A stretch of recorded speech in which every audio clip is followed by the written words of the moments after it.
Oh, hey everybody. Welcome to the show, and it is finally that time. It is time for the Ryder Cup. We're at Ryder Cup week, and for all those people who don't know what the Ryder Cup is, let's break it down. The Ryder Cup started in 1927. It is 12 of the USA's best golfers against 12 of Europe's best golfers. Now, the US has won this tournament, won this event, 27 of the 44 years it has been held. That is a big time number, but Europe, they're looking really good, as is the US going into this event. A lot on the line. Now, this is a tournament about numbers. A lot of numbers come into play when you think of the Ryder Cup. This event can end in a tie. 1989, that was the last time it did, and guess what happens?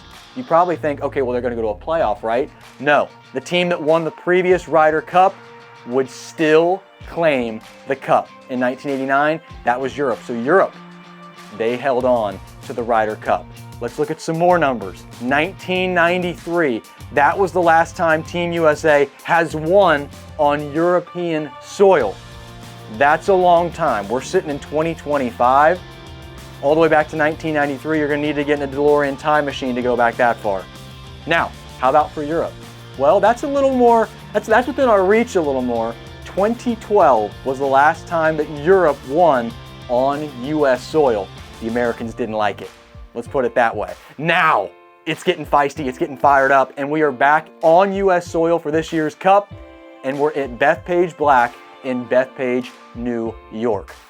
12 of the US best, 12 of Europe's best, and they're going at it right now. Why should you watch the Ryder Cup? The Ryder Cup is unlike any golf event that you usually see when you're flipping on NBC, ESPN. This is a match play tournament. Now, what does that mean? That means this: one up, one down, tie, halve. This is not an individual score. You would watch a golfer, they would double bogey, they'd be 2 over. This is all about winning or losing a hole. Winning a match gets you a point for your team. This is a fun and different tournament. What else makes it unique? What else makes it different? How about the crowd? How about the crowd getting the players hyped? How about the players getting the crowd hyped? How about the trash talk between players that you don't see at other golf events? I can tell you that right now. That's what the Ryder Cup is about. Now, what does the schedule look like? Now, many would say it's a week-long celebration wherever the Ryder Cup goes. The course is invaded, there's practice rounds that fans can get into, they can get on the grounds and enjoy it. But the tournament goes on for 3 days. Friday, we start with foursomes. Foursomes is also known as alternate shot. That is when one player starts the hole, they will take a shot, another player on the team follows, hits the next shot, and they alternate the entire round.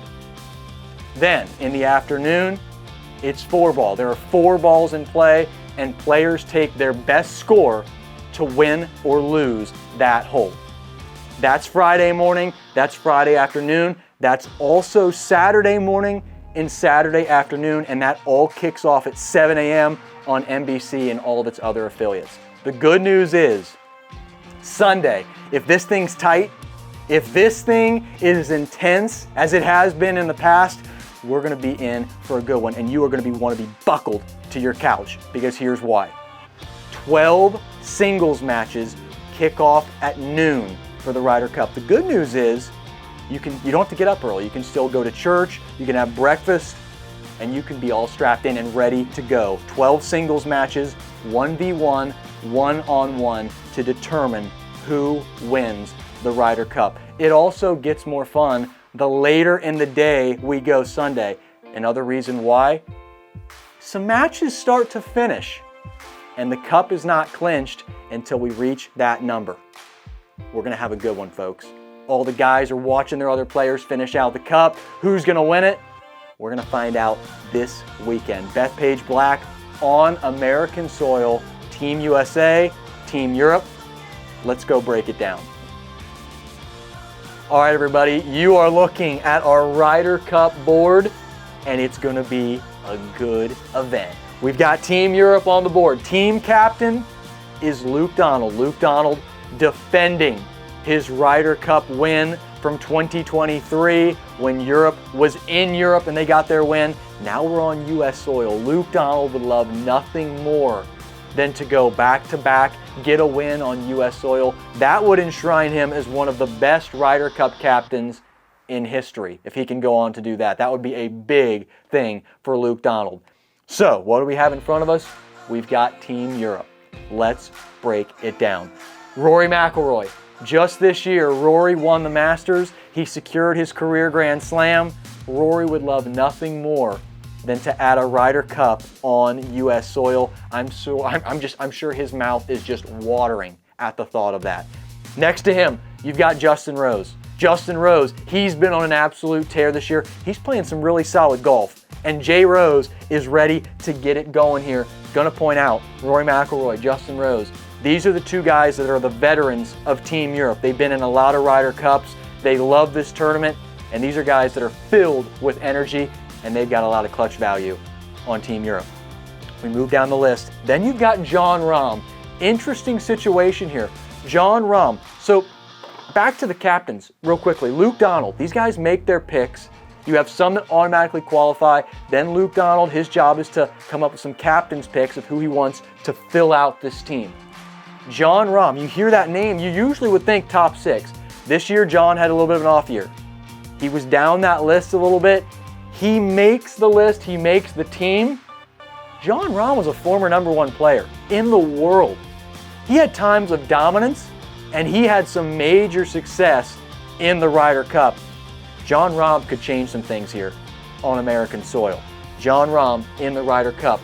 Tommy Fleetwood, another guy who this year has been excellent. I know there was a lot of talk last week. Was Tommy finally going to win a PGA event? He got his first win, and it was a big one. It was fun to watch. Congrats to Tommy on that. Tommy, this would be a little bit bigger deal if we can get a Ryder Cup on Team USA soil. We're going to see if it happens. Now, Shane Lowry. What do you say about Shane Lowry? I use the word spark plug. He's the definition of that. Shane Lowry can get these boys going. And you know what's funny? Both teams this year kind of mellow a little bit. This guy can change that. Shane Lowry is going to be bringing the energy. Heck, he might even lift his shirt up, show us his big belly button. I don't know. He wants to bring the energy for Team Europe. Then you've got Tyrrell Hatton. Tyrrell Hatton, he's had another quiet, and I say quiet in a good way, under the radar, some close finishes in majors. Tyrrell's a competitor. He's a great weapon for Team Europe. Now we go down here for the Robert McIntyre, another guy kind of under the radar. He's had some close finishes in some majors. He's ready to make a case for Team Europe. And he's played in a Ryder Cup before, so you've got more experience for this team. This is a veteran and an experience-packed team. Then how about Viktor Hovland? Viktor Hovland, another guy who plays really, really well in big moments. He's ready to try to do that again right here in the Ryder Cup. Then we get to Sepp Straka. Sepp Straka, he was in the Ryder Cup in 2023. He's back again. Luke Donald bringing so many of these weapons back. They really, really want this win. How about Ludwig Aberg? Another member of the 2023 team. Lud's had a pretty dang good season as well in the PGA Tour. He's ready to make another big impact for Team Europe. Now, we're going to go to Matt Fitzpatrick first. Matt Fitzpatrick, 1-7 in the Ryder Cup. He's 0 for 3 in singles. He is really looking to change the tide right now. Got to figure something out. Major opportunity here for Matt. And then we go next to Matt. We've got Rasmus Højgaard. He's the rookie of this squad. Had a very good year during the tour season, and it was enough. He actually was an auto qualifier for Team Europe. Not even a captain's pick, an auto qualifier. Rasmus Højgaard's a weapon, but Rasmus, welcome to the Ryder Cup. It's a big one. It's on American soil. We're at Bethpage Black in Bethpage, New York. This is the big time now, and it's going to be a fun one. That is Team Europe. Now, I actually just forgot about this, folks. I got a clip earlier today And Keegan Bradley, he's the captain of Team USA, he sent it to me. It's actually, this is exclusive video. First time you're ever gonna see it. It is Little Phil's tryout for Team USA. Let's go take a look at it.